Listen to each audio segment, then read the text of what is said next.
Yo, yo, yo, yo, yo, what is going on, CoD Familia? It is your boy BN, aka Mr. Kingdom Builder, and today, I don't know what's going to happen. I have not even read this yet, so there was a new Call of Dragons developer QA that just dropped today, this morning, and I have been getting blown up from players in game. I've been reached out in DMs, I've been reading through some chats and some Discords, and this seems to be pretty intense. So we're going to go through this as our raw first time and give you our honest and just authentic impressions on what we think. So let's, as always, start it off.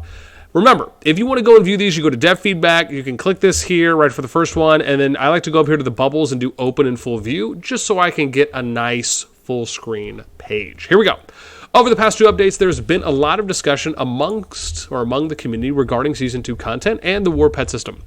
In this developer Q&A, we'll discuss the season resets, war pet skills, improvements to controls, and upcoming additions to gameplay. First question. When you begin Season 2, there's a lot of repetitive work that has to be done, upgrading heroes, artifacts, and playing through Dragon Trail, and Alliance leaders and officers have to spend a lot of time and effort rebuilding their alliances. Are there plans to optimize the season reset in the future? Answer. With Season Reset, we pay great attention to feedback from players. We use it to assess the long-term impact of season resets on the game. With this in mind, we will be making improvements to season resets centered around two aspects: personal development and alliances. Interesting. Personal development. In order to speed up early game development and make PvE and Warped gameplay more rewarding, we are considering changing to partial resets for hero levels, not resetting artifact levels at all. Okay, what is happening now? So I'll give some thoughts in a moment. So, and ceasing the scrappage of arcane dust. I like how they said scrappage. Why couldn't we just say, we will cease to scrap arcane? The scrappage word is getting me right now. That's funny. Of arcane dust. We are planning to increase the level cap for Darklings, Dark Creatures, and Darkling Forts, and their corresponding rewards. Furthermore, when fighting in PvE, all players will receive EXP in full, rather than the old system where EXP was granted according to the amount of damage dealt in... oh, wow, that's actually big. In the late season, higher level war pets will respawn more frequently. And to deepen strategic gameplay, we are designing a policies system that will change as the season progresses. What's more, your Dragon Trail progress will no longer reset when a new season begins. Instead, we will be adding new stages that will allow players to pursue higher goals when the new season starts.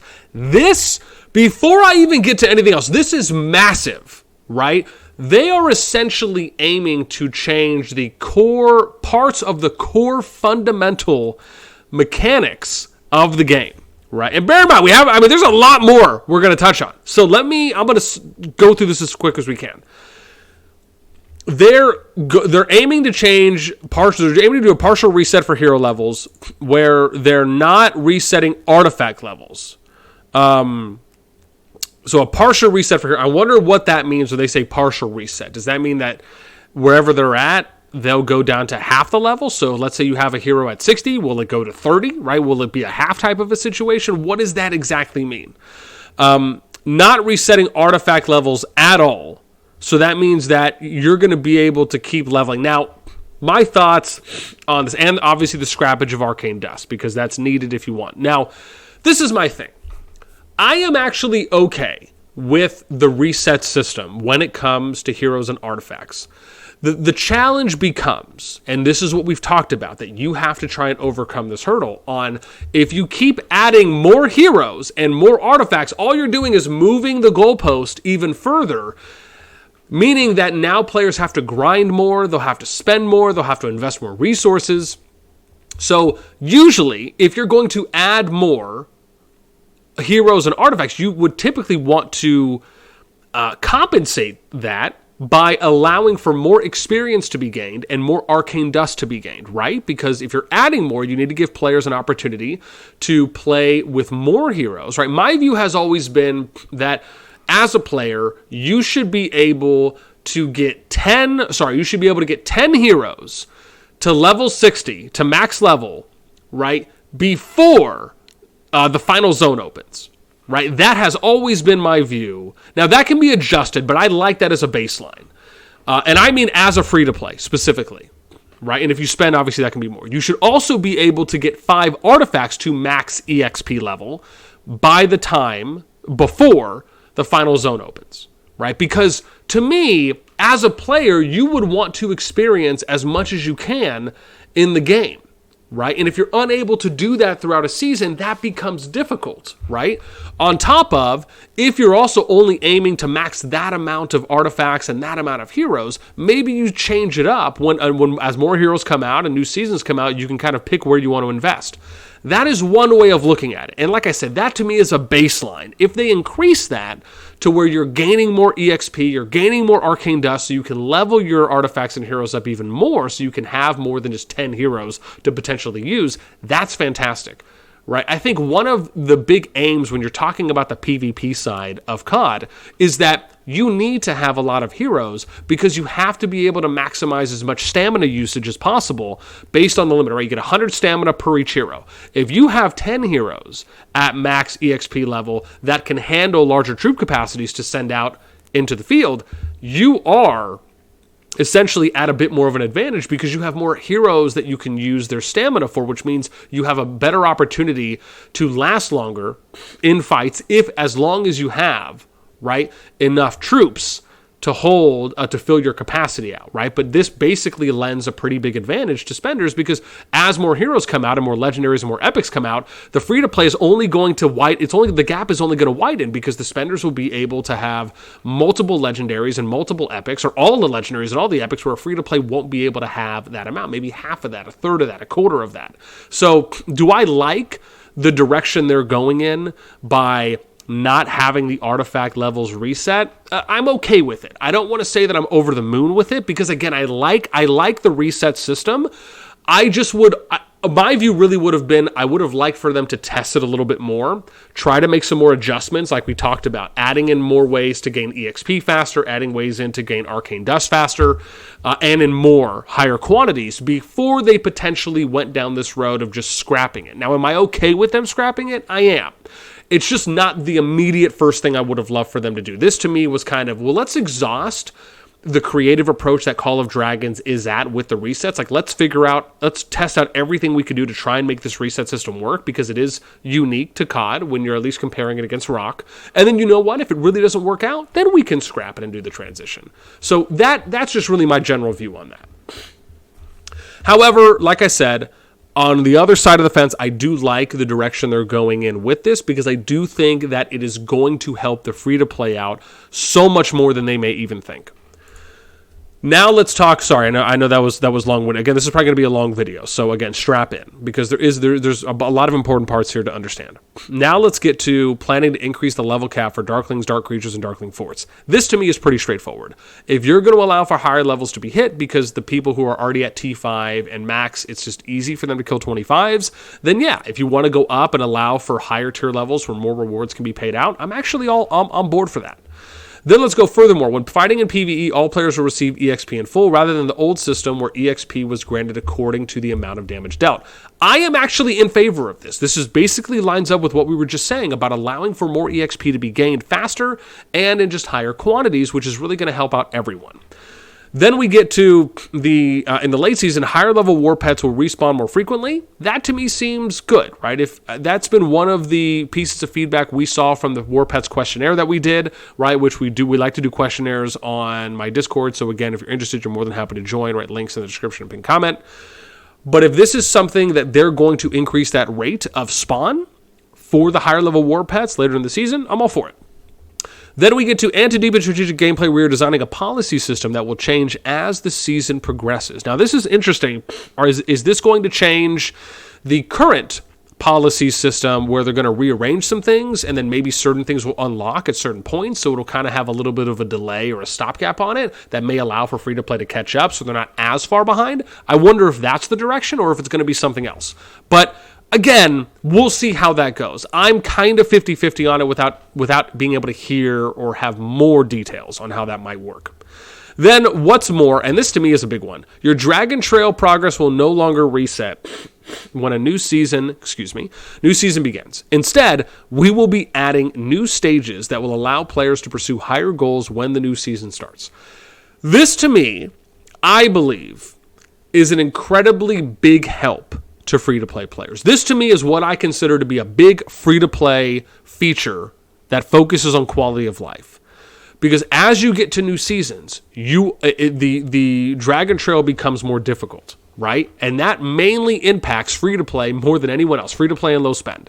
So the fact that they're going to allow for you to keep your Dragon Trail and carry that over into future seasons, but you will be able to work on higher levels or additional Dragon Trail, I don't want to say sessions, tiers, if we will. That to me is great, right? I am actually for that. It's not that I was against the way that Dragon Trail, again, I feel that it's a little bit of the similar situation to the whole hero level partial reset, getting rid of the entire reset for artifacts, right? I'm 50-50 on it, but I do like it. Similar to the point I was making about the EXP, right? About needing to gain EXP and Arcane Dust, right? How that's going to really benefit more of the free-to-play. I also believe this will benefit more of the free-to-play. So, again, do I flat out, am I all for this? Again, I'm 50-50, but I like what it is going to bring to the free-to-play on the Dragon Trail side. So for that, I'm okay with it. Now let's get to alliances. We are currently debating the feasibility of retaining alliances from previous seasons. I mean, listen, Linda. No, I'm joking. I love everybody. Not everyone. But the feasibility of retaining alliances from previous seasons. This is something that we've been advocating for a while, right? At the moment, we can confirm that in the late season, we will allow alliance leaders to select their starting region for the new season. Once this choice has been made, alliance members will automatically follow their alliance leader to the next season's map. Oh my gosh, this is a great addition. I love this. This is quality of life right here. You are taking out the unnecessary additional steps where players have to go through the reset process or the new season process of then having to click, wait for the animation if there's going to always be an animation or not, load up the new season map, click the region they want to go to, click confirm, and then populate there. I love this, where the leader themselves will be able to choose where they're going to go, and then as the players, maybe they'll have to go past the animation, but then once they get past the animation, they just automatically load into the map for that Zone 1 region that's already been selected. I absolutely love this. This is the kind of updates and features we need that are quality of life. Okay. Once this choice, and then as it says, right, once this choice has been made by the leader, we're also considering solutions to issues regarding alliance membership numbers in early season. We're sure you'll have plenty of questions regarding these changes, such as the specifics of hero resets, increases to PvE, enemy level caps, the number of new Dragon Trail stages, how to gain prestige, and other concerns. We are highly aware that any changes we make will have an irreversible impact on how players progress over the 70-day season, so we're going to need a little more time to test and refine these changes and iron out any issues that may arise. We'll update you with more details once the final plans have been decided. So before I get into anything else, the feasibility here of retaining alliances over previous seasons and the issues regarding alliance membership numbers in the early season. The easiest solution we have been talking about forever is just to not allow doing the reset for alliance tech. I'm okay with that still. Because I like that it is unique. It's something different. It also gives you something to kind of grind for, along with being able to constantly gain alliance credits. If you have a max tech alliance, you basically are having to do something like skills or some type of maintenance that you'd have to do to keep gaining credits. So I do like the idea of having tech reset. However, the member capacity should not reset. If you have 150 players out of 162 from season 1, you should have 150 players over 80 or something, right? But the amount of players in the alliance should stay there, even if the capacity number lowers. I am still okay with that. The main part is that players should not be forced to leave their alliances. I understand the reasoning on why they wanted to do it that way. I get it, right? They came out and said, well, we want new alliances to be formed. We want new challenges, new adventures, new unions, new allies. I get that. However, if they would have brought in your boy to their offices, I would have been able to eloquently explain how that is just not the landscape of kingdom builders, right? When you understand the player psychology on how they, in general, just do not want to have to jump through as many hoops as you're forcing them to, because they're building a community internally within their alliance. And most of the time, they do not want to go and join another alliance if they've already found a home.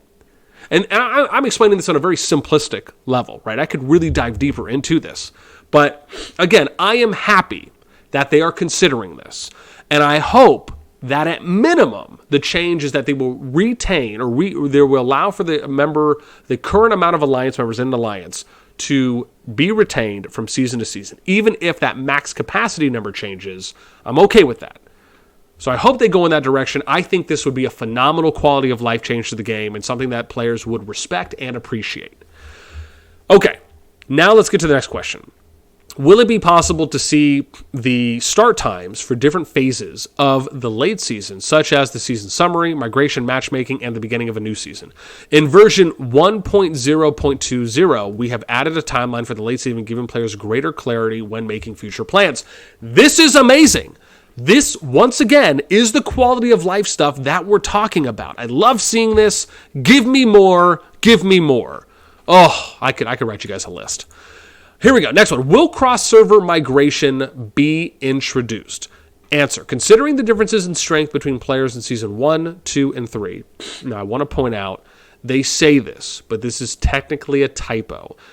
I say that because Season 1 is Season 1. Season 2 is Season 1 plus. Season 3 is actually Season 2. It would have been nice if there was a little bit of clarity there. Right? We are not now. The other side is maybe they're actually saying this because they're going to be coming out with Season 3 and they're just kind of foreshadowing. I think that's the right word to use. Someone can let me know. We are not currently planning to add the ability to migrate between servers that are in different seasons. We are considering adding cross-server migration after Season 3 ends, but this plan is still in the early stages. We welcome any feedback players may have regarding server migration. So, this obviously seems like they're trying to align a little bit more with the way the Rock migration system works. However, what I will say is, this is my thing. I'm going to approach this from two different ways, and most of you know where I stand on this, but it requires certain things to be added to the game. The first option is, and I think this is the easiest one, is just allow players to migrate between, like, for example, say they have to, because everyone has to play a Season 1 out. We get that, right?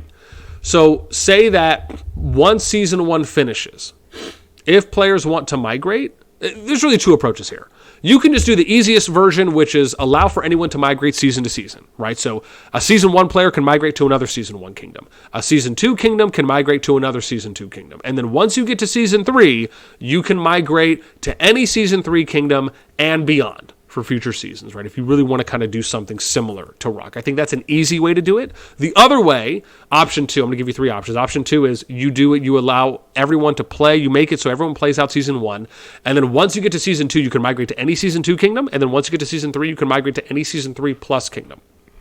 Now, the way I believe, right now I'm going to hit you with your boy's hot take, hot patties. The way I view it on how migration should really be done is, first and foremost, you need to have a home kingdom that players can go back to, even if it's only for a temporary period of time between seasons, right? Like let's say a week and a half, 2 weeks, right?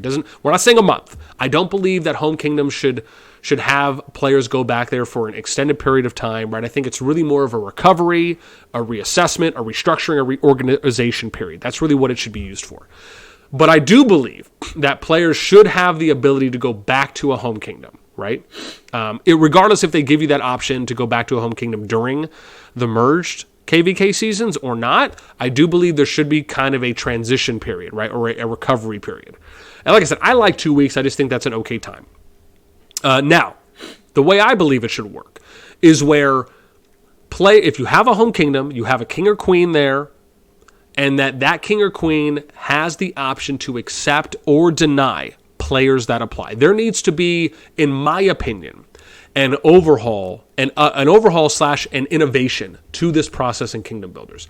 Kingdoms should be autonomous, and the game should just be providing tools and options for us to navigate those kingdoms. This way, you don't need to have any kind of migration control. You allow players to go anywhere they want to go, doesn't matter what season. However, you put the onus on the kingdoms who have the ability to accept or deny players based on their choice, meaning that you take the responsibility and you take the accountability for who you let in and who you don't let in.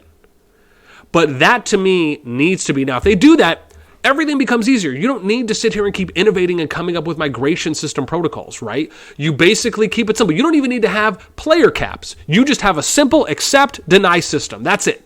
Think about how much less work and stress the developers will have to worry about. And on top of that, kingdoms are now allowed a level of autonomy to govern themselves as a kingdom really should be governing themselves, right? You're not going to have some type of world body that's going to tell you who you can allow into your country and not. No, your country's going to govern yourselves. And that's really how it should be. Simplest way to do it. Now, the next one. Question, will we be able to choose which skill slots we want to add war pets to? We are not planning to make changes on how war pet skills are learned. Currently, each time you learn a war pet skill, it will randomly replace an existing skill. If an empty skill slot is available, there is a chance that it may be used instead. However, we have discovered that the existing war pet skills page does not explain this clearly. We have made improvements on that page that will be included in the 1.0.20 update in November. Keep an eye out for announcements. This is just... Oh, my face is paining me right now. So, I mean, look. Do I agree with this? I do not agree with this. As always, right, we can agree and disagree in professional and in constructive ways. The reason I do not agree with this is very similar to what has been said countless times already. This is really becoming more of a kind of casino gambling type of RNG that is being applied here. And let's just give an example for the worst case scenario. Let's say you get a 3-star skill. That's, from what I understand, the best skill that you can get. You're excited about that. Or you have 2 or 3 of these. And you keep trying to replace skills over and over and over again, but it's just taking you forever to eventually get lucky enough to slot it into the place that it needs to be slotted into, right? Or you don't know because there's no explanation at the moment, and as of recording this video, and then you end up frustrated because you lose out on that. To me, I am okay with this, right? I am. Let me be specific here. I am okay with them changing this to a system that allows for you to manually place skills into slots. Right? I think the RNG thing is just too steep, right? Now, maybe if it was changed, if there was a different approach or something that, like an example is this, right? Like maybe let's say you tried to replace the skill through the RNG system. It got fitted into an already existing skill slot, but you chose to ignore it, right? Like you didn't want to replace it because that was a really good skill. Why not get some type of credit refund back from that because you had to ignore that? That'd be nice. However, yes, I am all in and in favor of allowing players to manually select where they want to place skills. Now, if you want to make acquiring certain skills more difficult or more challenging, whatever it may be, right, to try and extend the grind a bit more, I mean, okay, so be it. But I do think that at least this needs to be highly considered because I don't think you're having as many people that are providing constructive feedback about their frustrations with the current system if it's not a real thing. And that's just what I'll say on that. I'd love to hear what you guys think in the comments below. Now, question, will you make it possible to claim alliance gifts with one-tap click? We have held off on introducing a one-tap feature for claiming alliance gifts as we had hoped to give alliance members a chance to take note of the players who have donated gifts. However, we have recently noticed that some special events have granted a large number of alliance gifts, making claiming gifts inconvenient. In response, we will be introducing an open 10 times button to the alliance gifts page in 1.0.20, reducing the amount of clicks needed to claim gifts. Okay, I mean, again, this is a somewhat of, I don't even know if I want to say a compromise, right? Somewhat of a middle-ish ground, right? Now, bear in mind, if you claim all gifts, you can still go back and see who was the person who purchased the gift, because there's that little underline below the gift in smaller font that tells you. So it's not as though you're missing out on being able to go and see that. I don't really know if that's the I don't want to say best, but the ideal reasoning or justification from someone who's in the community reading that response. However, if they're going to allow a faster way to open Alliance gifts, and this is how they're going to start out, just to kind of see how it goes, I'm all for that. It's obviously better than doing it one by one, that is for sure. As far as going through with an all Alliance gift opening, I mean, I'm kind of 50-50 on it. It doesn't really matter to me at the end of the day if it is or not. However, I want to point out the people who this is really affecting, and let's just be real about this for a minute, is the mega alliances or the top alliances that purchase I'm sure an insane or absurd number of gifts from spending on bundles, etc., all the time. So I can understand those are the individuals who are really fighting more they're more advocating for this type of a change, right? For those of us that are probably in a more free-to-play, low-spend, maybe low-mid-spendish alliance, right? It's probably not that big, right? If you're kind of opening anywhere from 20 to 50 gifts a day when you wake up, right? That's probably not that impactful. But if you're doing close to maybe 75, 80, 100 plus every day, I can understand how that's going to take some time. So hopefully this change will be somewhat of a nice middle-ish ground for now, and then see how it goes and if changes need to be made in the future. Let's then look at, here we go. Will you make it possible to log in with multiple characters at once in the PC version? Geez, that's aggressive, at once. In order to make the PC version more convenient, we are planning to introduce a dual login feature in the future. Oh, that's cool. Allowing players to log into two characters at the same time. At the same time, we want to ensure that this feature is not used for malicious purposes. I get that. If we detect that a player is taking part in actions such as rallies, gathering, and resource assistance that affects the game balance, we will suspend access to their characters and devices. So, am I for this? I'm going to be honest. I'm kind of, you might surprise you, I'm actually kind of leaning against this because I personally am okay with them. Well, I got to think about this for a sec. Let me think a little bit more here. If you play, I mean, this is the thing, right? You can only log in once. So that means that you basically have to log in on your phone, a tablet, or you have to use an emulator to log into a second account. Would I rather play two accounts on the PC client? Of course, without a doubt. So let me amend what I just said there. That might have been a little hasty. I'm okay with this, but I agree with them on the note that they made at the end, which is they're going to monitor this. So I'm all for that. This is actually okay. Next one. Will you add a union chat feature? We will be adding, and they've already talked about this across 2 Q&As already before this one, where we will be adding a feature in the new update, right, which will come online. Oh, I like this. So they said it's going to come in November. Oh, wow. So the new update is going to come in November. So that's what, 3 weeks away, give or take? So this is nice. I like how they gave us a little bit of a lead there. So there we go. Last 2 questions. What new gameplay and events are coming up? In the 1.0.20 update, we will introduce Behemoth raids. Oh, interesting. All players will be able to take part in matchmaking and launch a raid against the current season's Behemoth in a raid instance. Unlike Behemoths on the world map, Behemoth raids will be easier to take part in, and players will only be able to deploy 1 legion to the raid. Oh! So it's kind of like a world boss attempt in like an MMORPG game, so to speak, where you kind of have to do it at a certain time or everyone kind of goes in. Does that mean that you can go in against other alliances and other players?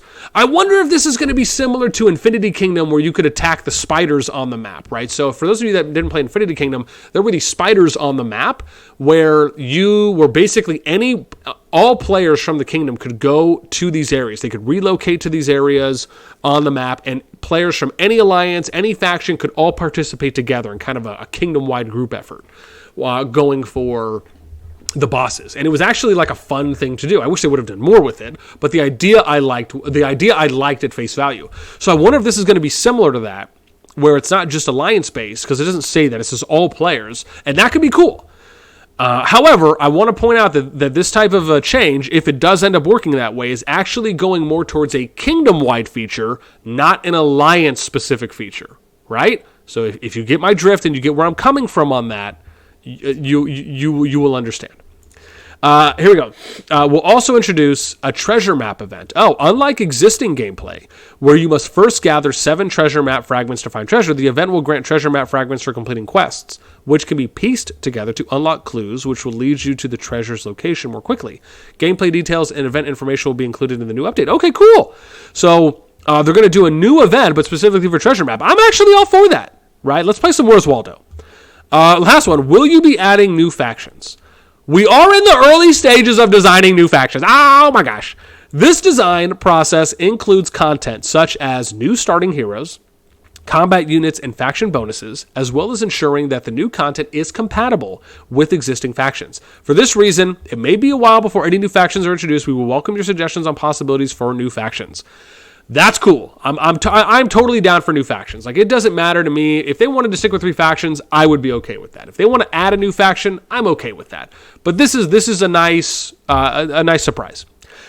Now, that's it for the developer Q&A. If you have any questions or comments about what we discussed or any other aspect, feel free to get in touch with our official community pages or via support. Okay, now let's summarize.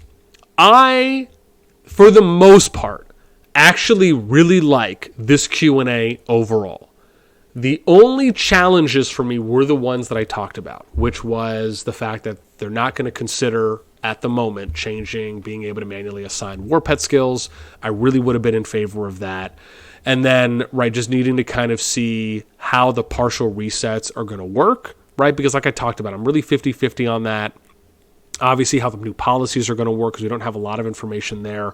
And then the whole thing about migration, right? Do I think it's nice they're at least considering opening it up a bit? Yes. But do I think there's better ways to do it that is healthier for the game overall and reduces the amount of workload on the developers?